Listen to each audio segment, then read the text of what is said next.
Hi friends! It was so good seeing some of your faces yesterday. I miss you all so much, but I'm so glad we got to talk a little bit. So today I'm going to be reading one of my favorite books, and probably my favorite memory with this book is when I was probably about your age. I would get into my mom's bed with my brother Joe, and she would read us this book, and I just loved it so much, so I think you're really going to love it too. And the book is called The Story of Ferdinand, and it's by Munro and drawings by Robert Lawson. Such a good book, so I'm excited to read it. Once upon a time in Spain,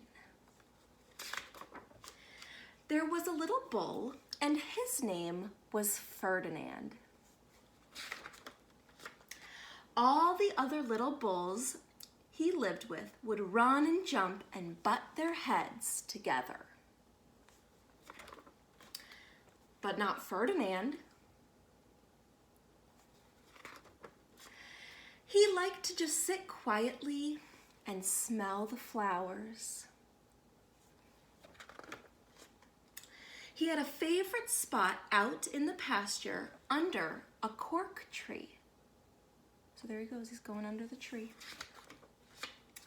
It was his favorite tree, and he would sit in its shade all day long and smell the flowers. It must be so peaceful. Sometimes his mother, who was a cow, would worry about him.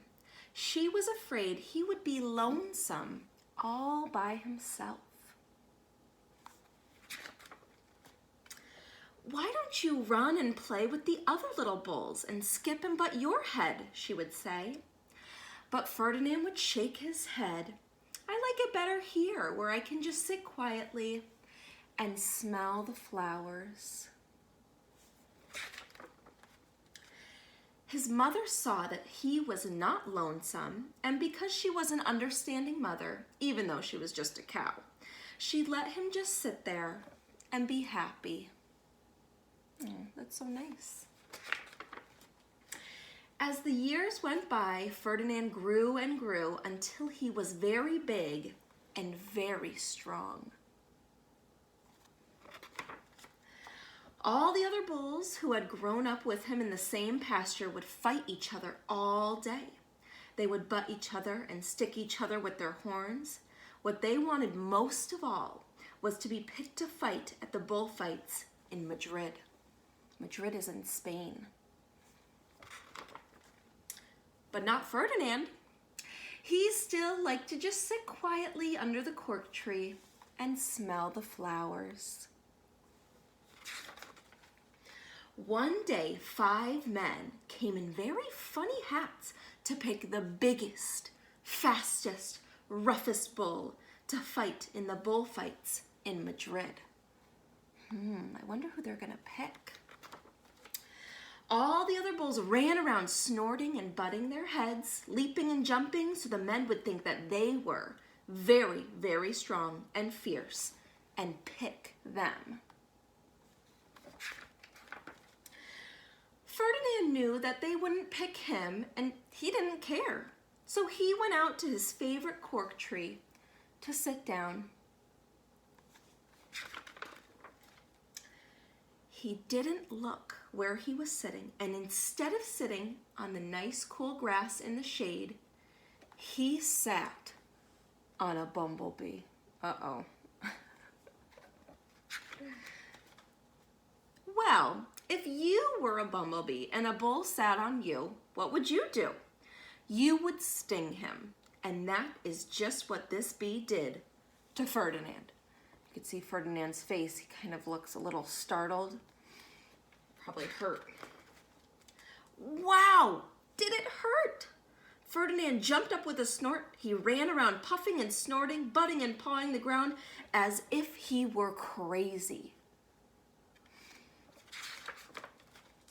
The 5 men saw him, and they all shouted with joy. Here was the largest and fiercest bull of all, just the one for the bullfights in Madrid. Oh no. Let's read to see what happens.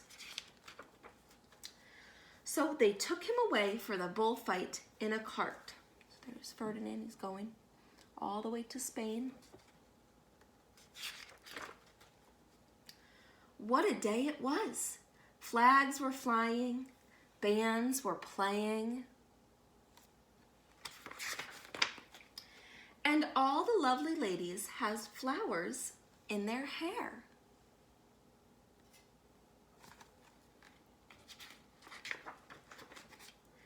They had a parade into the bull ring.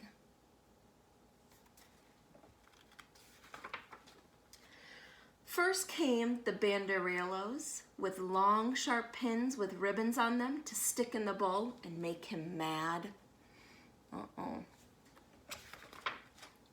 Next came the picadores who rode skinny horses, and they had long spears to stick in the bull and make him madder. That's not very nice. Then came the matador, the proudest of all. He thought he was very handsome and bowed to the ladies.